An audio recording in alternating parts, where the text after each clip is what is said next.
So this video aims to help you to identify, understand and connect to different emotions and experiences with those emotions.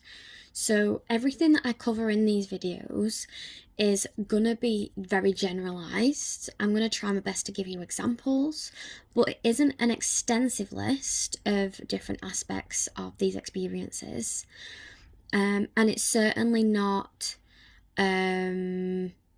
something that you need or have to or should take as gospel, that these are the answers, and these are the specifics to each emotion and the experiences with those emotions.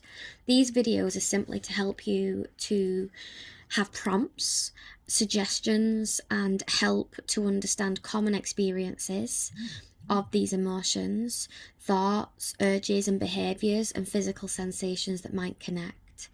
So please bear that in mind when watching these videos, and maybe note down what you identify with in some way, either during or after the video. And then once you've watched this video, you're welcome to have a look at the other coping tool videos as well to see if that helps. So we're going to dive right in. So the dictionary I'm using to do the dictionary definition of these words is my nan's old dictionary, and it's a Collins English Gem dictionary. And the reason I'm using this specific dictionary is because it keeps everything simple. And in today's world, we have a lot of changing words. The meaning and the social connotations to different words has been changing significantly. But I really want to get back to basics. Let's keep it simple. Let's keep it clear and concise as possible, because overcomplication only feeds mental unwellness and confusion. And for somebody who might be trying to understand and connect with their emotions from scratch, I think we need to nurture that as much as possible. So the dictionary definition of anxious described the words troubled, uneasy and concerned. So feeling troubled by something, feeling like something is on your mind, feeling like something is potentially a problem. Feeling uneasy, feeling a felt sense of just not feeling right, feeling off, feeling odd, feeling different, feeling scared. Something doesn't feel right, you know? It doesn't sit right, it doesn't feel normal, it doesn't feel safe, it doesn't feel comfortable in some way. And feeling concerned. So feeling worried, feeling like something is potentially going to be a problem, feeling like you're unclear on something and so it gives you concern. And anxiety forms when experiencing this state of being anxious, being troubled, uneasy and concerned. And to be experiencing those things in a state that is continuous and so intense that you constantly feel under significant threat, or you periodically have intense moments of feeling under significant threat in some way. So common experiences of anxiety can span over lots of different situations. It's very easy for me to break them into the sections that you can see here, which are thoughts, emotional responses, urges, behaviours, and physical sensations. However, when you're out in the world, sometimes it'll happen in a way that you might not have expected. When you're starting to connect with it and notice it in your everyday life, you might go, oh, that feels like that feeling that was described on that video. Oh, well, she never said that I'd feel it now. And like I said, you might feel it in different situations. There might not be any situation. You might just be in bed one morning and just feel all the sensations that I'm about to describe. And that is because your nervous system might be stuck in stress and survival modes. to keep you safe, because for whatever reason that might be.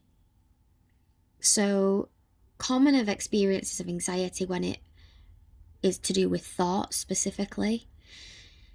You might have thoughts like, I can't do this. This is too scary. Something is going to go wrong. I'm not good enough. This is threatening, or this feels threatening. If I don't do something, then something bad will happen. You might have intrusive thoughts or images of really distressing topics, and that can be known as an OCD style of anxiety, where you might have thoughts and images of, you might be walking around a kitchen with a sharp object, knives or whatever, and you might have an image of falling on it or somebody being stabbed, and it's very distressing. That's an example of intrusive thoughts and images. It's quite a common one, actually, and that's definitely a topic for another video because it's very, very, very broad and wide. If you have issues with that, then definitely go and look up The Anxious Academy by Fern and Andy.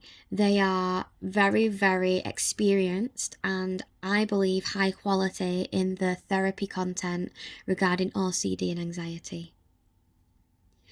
You might also experience racing thoughts and therefore a lack of clarity or a lack of ability to think clearly. You might have difficulty problem solving or difficulty organising your thoughts. So, for example, you might be very hard on yourself. You might, a lot of these thoughts that I've written here as examples cover feeling like, you're constantly berating yourself, or you're constantly feeling that you're viewing the world and your experiences and yourself through a negative lens. With the difficulty problem solving or organising your thoughts, the inability to lack clearly, and things similar to that, it can be that you're trying to have a social situation, you're like, Tasha, I'm using CBT skills, I'm trying to get over this anxiety, but when I'm in a conversation, it all comes out of my mouth wrong, and I just can't think of the right words. I want to ring you and book in for a session, but I can't think of the right words in the moment. I just start to panic and go blank. That is a common experience of anxiety when it's cognitive and thought process based. So emotional responses can be that you feel intense stress, exhaustion. You might be very tired. You might be very irritable. You might feel like you don't have much tolerance or much space for people, and that you just snap at people. You might not even realize you're doing it.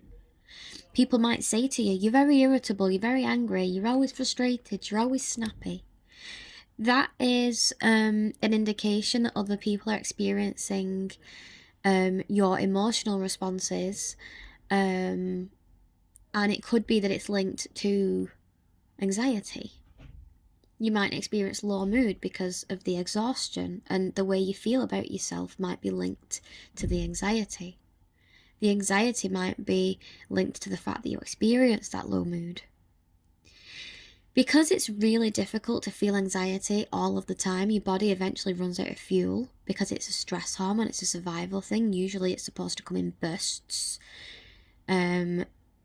Intense bursts to keep you alive, to be running from that predator, back from when we used to live as tribes and in caves and all of that jazz, and we don't anymore. It can feel like you suddenly go from being really anxious to extremely numb, because you can't feel that intense anxiety 24/7. Your body doesn't have the fuel to do that, which is why you can experience exhaustion. You can experience numbness where you just don't know what you feel. It might be that you experience disassociation and depersonalization. You might feel empty and lacking in some way. You might have a void inside yourself where you just feel void, empty, a big black hole inside your body. That might be what the feeling might be. So disassociation is almost like where you feel numb, but it's basically where your body can start to feel floaty and feel separate to self. It's a survival technique, survival mechanism in your nervous system. So I'm going to do a video like this one specifically for disassociation and depersonalization because I feel like they warrant that. So I'm not going to go in them too deeply here, but I'm putting them in the emotional responses because it feels important to show where things can overlap. Because emotions they're not linear, and you can't package them off into neat little packages. They are complex, and they overlap, and they affect each other. Urges that you might experience when experiencing anxiety is the need to avoid a person or situation that feels scary or threatening or too stressful or that you don't feel capable to deal with. You might have the urge to seek reassurance of friends, family, work colleagues that you're doing a task right. You might want them to check every piece of your work because you just don't feel like it's quite right. You might feel like you have to get them to check and reassure you that you're making the right decisions on things. You might need to check with all sorts. It can be with reassurance, it can be door handles to make sure you've locked the door. It can be going back to check your work multiple times.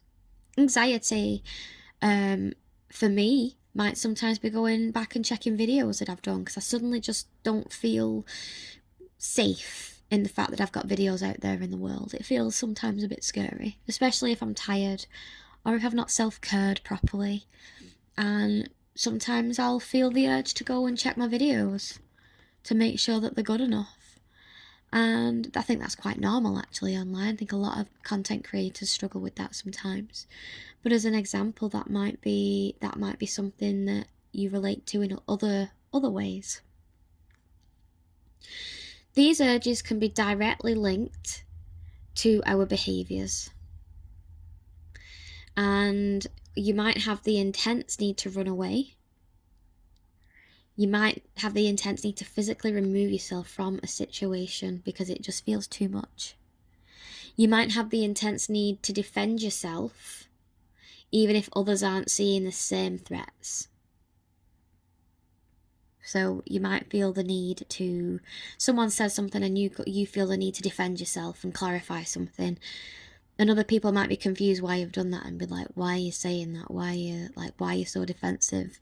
And you're like, but you said this, but actually they didn't mean it that way, but you're interpreting that way because you're anxious and you're feeling anxiety. You're seeing it through that negative lens and you're seeing their intentions through that lens. So that urge could be linked to thoughts. So these all overlap. And this is what I mean about, I've sectioned them into these sections so you can see them a bit clearer, but they all overlap. Just like different emotions overlap. Different thought processes overlap, Behaviours.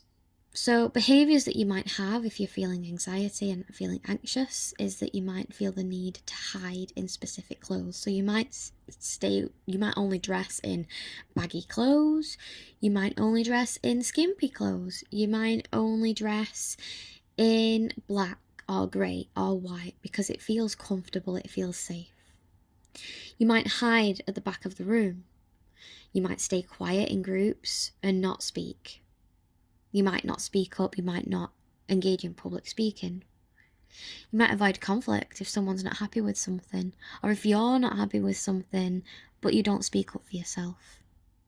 And in that, you might avoid advocating for yourself at all, and saying, I'm sorry, but I didn't like that, or please will you not speak to me that way, or please will you not do this, it makes me feel like this, or even just by saying yes to everything and not feeling like you can say no because you feel anxious about the response that you're going to get and the consequences you're going to get if you say no and say that you don't want to babysit that person or you don't want to pick up that extra shift or you don't want to meet up with that friend this week. You might lack having good boundaries. That's what that links to, because you're avoiding conflict. because it feels like it's too unsafe to deal with it. Something bad will happen if you face that. Somebody will think something bad of you if you face that, and that makes you feel anxious and scared and stressed. You might lack boundaries in that way, or you might have strict boundaries. You might have such strict boundaries that you have all these rules that you're trying to keep up with, all these rules that you try and force others to keep up with for yourself and others. Or you might have lots of strict rules for yourself but not for others. You know, and that's very exhausting. It's very exhausting. You might have a very high bar of what you expect of yourself, because if you don't reach that bar, something bad will happen. People will criticize you, and criticism is intolerable. It gives you too much anxiety. It feels threatening. Something bad again will happen. Behaviors that you might experience when you're experiencing anxiety might be demanding that others make space for your emotional experiences because X, Y, and Z. It might be that you demand that they make certain allowances for you because you feel like they should and they have to because you're anxious. And that links into having too strict boundaries for other people and possibly lacking boundaries with yourself as well. Excessive checking, for example, hand washing, and obsessively checking locked doors. These are all behaviours. Anything that links to that follows a similar pattern of checking something, it's behaviour. So it's in urges as well, but obviously that's the urge to do it. The behaviour is actually carrying it out. You might overspend or not spend anything. You might not live your life in any way. You might overspend, so you might buy lots and lots of things because you feel anxious, you feel like you're never going to have enough, so you have to get more, and it might get wasted. Or you might feel anxious that you have to buy people gifts and gift give as a form of feeling safe and making them like you. You might not spend anything at all. You might feel like you can't buy the food that you need, and you might never have enough food in. You might always be hungry. You might not spend money on going on holiday because you feel like you can't for any reason. It could be that you're scared of flying. It could be that you're scared of leaving home, leaving work, asking for a holiday. That the pressures of life are too intense and you feel like you can't seek out that break because of anxiety and how people would view you and how you feel about yourself. And you're feeling too anxious to be able to unwind. That the thought of being calm and not doing anything and not having your life packed is intolerable and anxiety inducing. You might be like, I can't sit and enjoy sitting down. I feel too anxious. Sitting down feels anxiety inducing. You might avoid people in social situations. You might completely withdraw and just lock yourself in your room and not come out. So physical sensations. You might experience shaking. You might experience physical tension in your muscles. You might have aches and pains in your neck. You might find that you hunch over a lot. You might find that you fold your arms a lot and hunch over. These are all physical sensations, but also physical body language expressions of anxiety. Don't come near me, I feel unsafe. Yeah, that's what it's telling people, and that's what you're telling yourself through your bodily actions. You might get headaches. You might get hot or cold flashes. It can be either or. You might come in waves. You can have insomnia where you can't sleep. You might feel unable to sit or stand still. Like I said, you might have to constantly be moving around or fidgeting. You might not feel hungry at all, or you might feel very hungry and need to fill something. You might have fractious energy where I just need to eat, I just need to eat because I don't know what else to do with myself. Or you just might not have hunger because you just feel too sick. You might feel dizzy. You might even have stomach cramps with that. You might feel out of body or floaty. That links to panic attacks. It links to a higher state of anxiety. And it also links to numbness, dissociation, and depersonalization. You might be constantly on the edge of hyperventilating, which is linked to obviously when we're running and we breathe in a certain way when we're sprinting, so that we can have short bursts of breath. You might experience pain in the chest, which makes you feel or think that you're having a heart attack or some sort of medical emergency. That feels very real. You might not be able to move. You might be frozen, literally frozen in the moment. You can't move, you just freeze.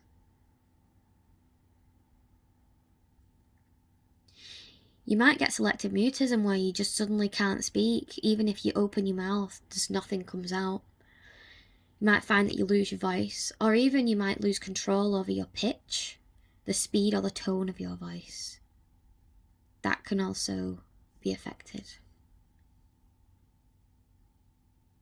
You might even stutter a little bit. You probably have the physical sensation of exhaustion and tiredness and the things that come with that. You might find that you get a very dry mouth or a very watery mouth. You might feel you need to swallow more. Sometimes during extreme anxiety, you might find that your hands and feet tingle, and you might generally have an intense knowing of any tiny bodily sensation. So if a hair moves on your arm but there's not really anything there, you might feel like a hair move. Like the wind might go and you can feel the hairs on the back of your neck stand up. You feel like something's crawling over your skin. You feel like you're just aware of any tingling in your body at all, like anything that might be happening in your body, in your organs or anything. You're just very hyper aware of it, even if it's completely normal and part of like the day-to-day function of a body, a human body to function. But you're just hyper aware of it because of the anxiety. That heightened sense of needing to try and stay safe.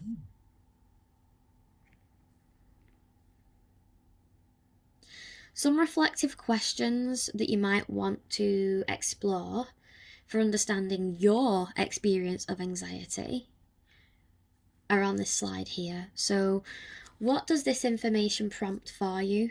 Like everything that I've just gone over, does it offer anything? Is there anything you can take from it? What aspects do you think you might experience or have experienced? Are there any memories or events that you can remember that connect with anything that I've explained? When do you think that you experience these symptoms now? Is there anything these symptoms tell you about how you hinder your own emotional fulfillment in your day-to-day life? Is there anything these symptoms tell you about what your self-care needs might be? Because ultimately, our emotional responses are signals to us, for us to understand what our experience is, so that we can attune to them and then give ourselves what we need. So if we're feeling anxious, we might need to have something to eat because we don't have enough fuel that day. We might not have had enough sleep. We might not have self-cared well enough, so we might feel a bit uncomfortable in our own bodies. Maybe you need to go have a shower and put on some nice makeup or your favourite clothes. You know, there's lots of different things at a very, very basic level that could help ease anxiety. Other videos that might help with understanding anxiety or coping with anxiety are the ones that are listed here that are on my channel. So coping skills for anxiety, the safe memory / visualization techniques, the meditation for anxiety of the animal protector, and I am thinking about doing some others as well, and the inner child visualization / meditation. You might find they are helpful.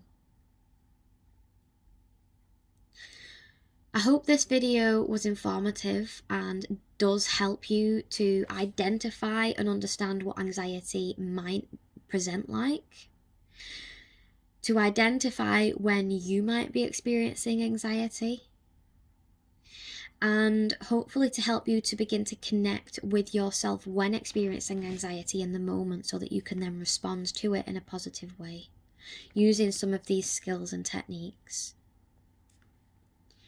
So thanks for watching, and I will see you again soon.